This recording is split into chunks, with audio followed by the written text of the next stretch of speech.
The day has ended. What to do next? The clock shows another day is done. You're sitting there, maybe feeling the weight of everything that went sideways, everything that didn't unfold the way you'd hoped. Perhaps you're replaying conversations that could have gone better, dwelling on opportunities that slipped through your fingers, or simply feeling exhausted by the relentless push and pull of a day that tested your limits. Here's what I want you to know. This feeling, this moment of reflection at day's end, is not a sign of failure. It's a sign of someone who cares enough to evaluate, to feel, to hope for better. And that caring, that hope, it's your superpower, even when it doesn't feel like it. The space between days. There's something sacred about the transition from one day to the next. It's a natural pause, a built-in reset button that the universe offers us every 24 hours. In cultures around the world, sunset has always been recognized as a time of reflection, gratitude, and renewal. You're participating in an ancient human ritual simply by taking this moment to breathe and consider what comes next. The Japanese have a concept called forest bathing, or Shinrin-yoku, which involves mindfully immersing yourself in nature to restore your spirit. But you don't need a forest to practice this kind of intentional restoration. You can forest bathe in your own life, in this very moment, by allowing yourself to simply be present with whatever you're feeling without judgment. Your difficult day doesn't define you. It's data, not destiny. It's information about what challenged you, what pushed your boundaries, what revealed areas where you might grow. Every person who has ever achieved something meaningful has had days that felt impossible. Moments when they questioned everything, hours when progress seemed not just slow but completely stalled. The power of small rituals. What you do in the next hour matters more than you might think. Not because it will erase today's challenges, but because it will set the tone for how you move forward. This is where the magic of small rituals comes in. Consider creating a simple end-of-day practice that honors both what was difficult and what you learned. This might be as simple as writing 3 things that challenged you today, alongside 3 things you're grateful for, no matter how small. Maybe you're grateful for the coffee that tasted exactly right, for the stranger who smiled at you on the street, or for your own persistence in showing up even when it was hard. The act of acknowledging difficulty without drowning in it is a skill that builds over time. You're not trying to positive think your way out of genuine challenges. You're expanding your capacity to hold complexity, to recognize that a day can be both difficult and valuable, both disappointing and instructive. Physical rituals can be particularly powerful. Taking a shower and imagining you're washing away the day's stress, making a cup of tea and letting the warmth remind you that comfort still exists. Stepping outside and breathing deeply, connecting with something larger than your immediate concerns. These aren't just nice ideas, they're practical tools for shifting your nervous system from stress response to restoration mode. Reframing the narrative. One of the most powerful things you can do when a day hasn't gone as planned is to examine the story you're telling yourself about what happened. Often, we're much harsher critics of our own experience than we would ever be of a friend's. Instead of, "I failed at everything today," try, "I encountered several challenges today, and I'm learning how to navigate them." Instead of, "Nothing went right," try, "Some things didn't go as planned, and I'm gathering information about what might work better." This isn't about lying to yourself or minimizing real difficulties. It's about accuracy. It's about telling the whole truth of your experience, not just the parts that feel overwhelming. Consider that your difficult day might actually be evidence of your courage. You tried something. You put yourself out there. You cared enough to be affected by the outcome. Many people play it so safe that they rarely experience the sting of disappointment, but they also rarely experience the joy of genuine achievement. Your willingness to be in the arena, to risk things not going perfectly, is already a form of success.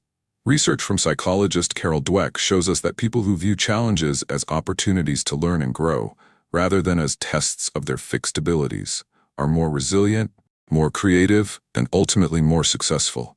Your difficult day is not a verdict on your worth or potential. It's raw material for growth. The gift of beginning again. Tomorrow is not just another day. It's a fresh start with all the wisdom you've gained from today. You're not starting from scratch, you're starting from experience. Every challenge you face today has added to your reservoir of knowledge about yourself, about your work, about relationships, about life. Think about the people you most admire. Read their biographies, listen to their interviews, and you'll find story after story of days that felt like disasters at the time, but later proved to be turning points. The day Steve Jobs was fired from Apple felt like a devastating failure, but he later called it the best thing that could have happened to him. Oprah Winfrey was fired from her first television job and told she was unfit for television news. J.K. Rowling was a single mother on welfare when she began writing Harry Potter, facing rejection after rejection. This doesn't mean every difficult day will lead to obvious triumph, but it does mean that difficult days are often the birthplace of resilience, creativity, and eventual breakthrough. Your challenging day is placing you in good company. Practical steps forward.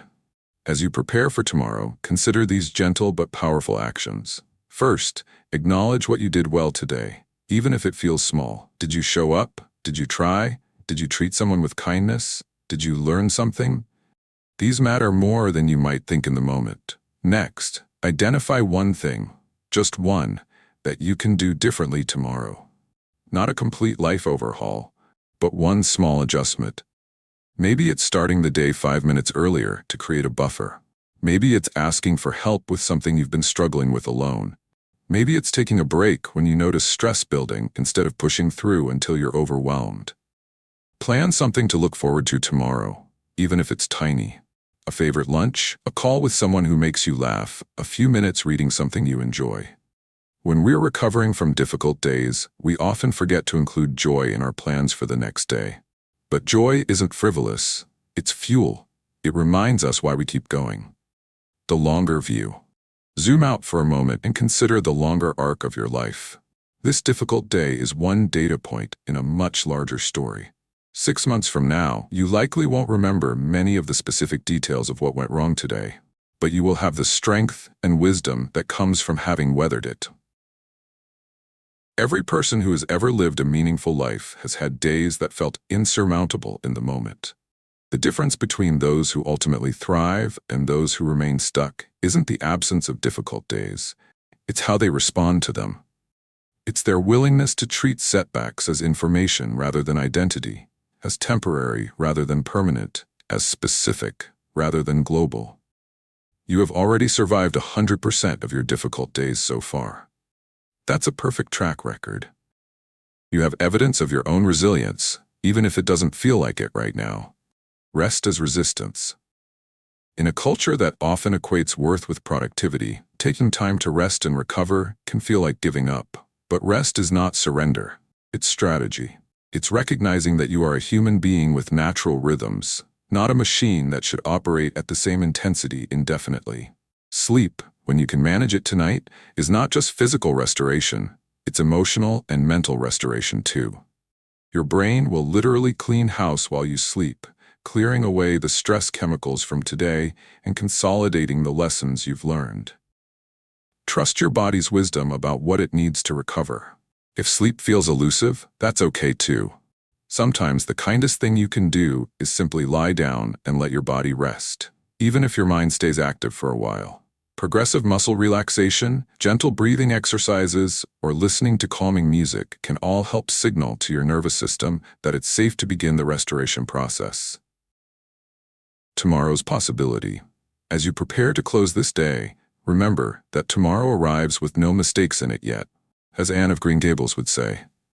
It arrives with fresh energy, new possibilities, and all the wisdom you've gained from today's experiences. You don't have to have it all figured out. You don't have to guarantee that tomorrow will be perfect. You just have to be willing to show up again, to try again, to trust that your effort matters, even when the results aren't immediately visible. The sun will rise tomorrow whether you feel ready or not. But here's the beautiful thing. You've been preparing for tomorrow without even realizing it. Every challenge you faced today, every moment you kept going when it would have been easier to quit, every breath you took when breathing felt hard, all of it was preparation for tomorrow's possibilities. Your story is not over. Today was just one chapter, and you get to write the next one. Rest well, knowing that tomorrow is waiting for you, full of potential and possibility, ready for whatever you choose to bring to it. The day has ended, but you haven't. And that makes all the difference.